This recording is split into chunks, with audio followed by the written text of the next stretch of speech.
আজকে আমরা চলে আসছি মাকল বড়পাড়া। এখানে হচ্ছে পদাবলী কীর্তন হচ্ছে। নাম কি এটা আসছে প্রদীপ পাল কি। তো সবাই মিলে আসলাম আমরা এখন পদাবলী কীর্তন দেখতে। আর প্রচুর লোক, প্রচুর ভিড় তো হয়েছে। দেন আজকে এই ব্লগে কন্টিনিউ দেখাবো যে লোক এত লোকালের মধ্যে যে প্রদীপ পাল আসে কতটা ভিড় লাগে সে পুরোটা ব্লগে দেখবে। আর একটু যদি ক্লিপ নেওয়ার থাকে মানে নিতে পারি তো নিব অবশ্যই। চলো মেলাও হয়েছে। আর এখানে কি উপলক্ষে যেন হয় এটা হচ্ছে বৈশাখী ভঙ্গ উপলক্ষে। চলো দেখতে হচ্ছে হাজার হাজার লোকের কিন্তু একদম সমাগম। কত লোক যাচ্ছে, কত লোক আসছে, অনেক দূর দূরান্ত থেকে লোকজন আসছে। তোমার সর্বপুরে জন্ম হোক, তুমি হবে কালীয় না। রাজা চন্দ্রধারী কেঁদে কেঁদে বলল, হে মণিবার, হে অভিশাপ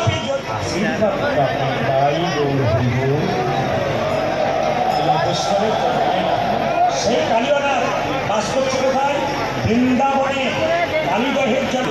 পদকর্তা বলছে, দেখো কালী মন্দির দেখো দহি কালী নাগো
তো এটা মোবাইলটা দিয়ে ব্লগ করছি ব্লগটা। তো আমি এখন মেলার মধ্যে ঘুরে গেছি।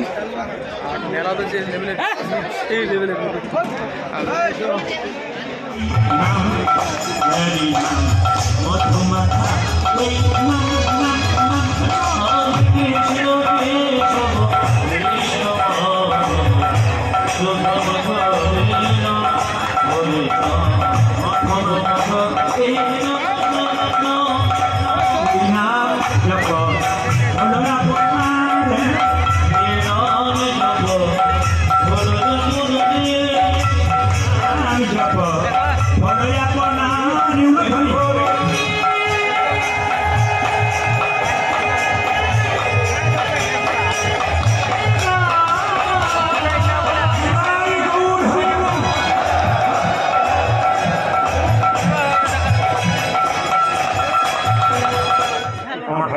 সত্যি কথা বলছি।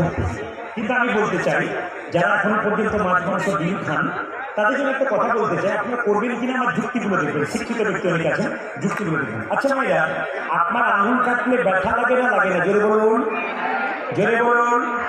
হ্যাঁ, কথা বলেন না, জোরে বলুন। ব্যথা লাগে কিনা?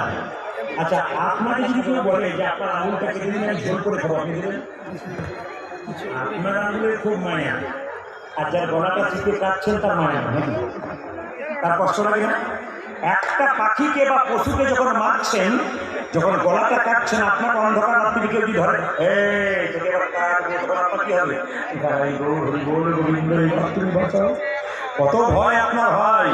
তাহলে যখন পাখিটাকে কাটেন, পশুটাকে কাটেন, তার অবস্থা কি হয়? একজন ছটপট ছটপট করে মরছে, জীবনটা বেরিয়ে যাচ্ছে। আমি গান কিন্তু শেষ করে দিয়েছি, কিন্তু আপনার মা যশোদা করে কৃষ্ণ বসু রাধারানী বসু সবাই ভজনটা গাইতে গাইতে নিজের জায়গায় ছাড়বেন এবং আপনারা ভালোভাবে বাড়ি যাবেন। কমিটিকে আশীর্বাদ করবেন যেন প্রতি বছর কীর্তন। তো প্রোগ্রাম ফাইনালি শেষ হলো, বাউল শেষ হলো। তো দেখতে হচ্ছে এখন ছবি তোলার জন্য ভিড়। বাউল না পদাবলী। ও হ্যাঁ, পদাবলী কীর্তন। তো পদাবলী কীর্তন শেষ হলো, তো এখন হচ্ছে ভিড়, ছবি তোলা ভিড়।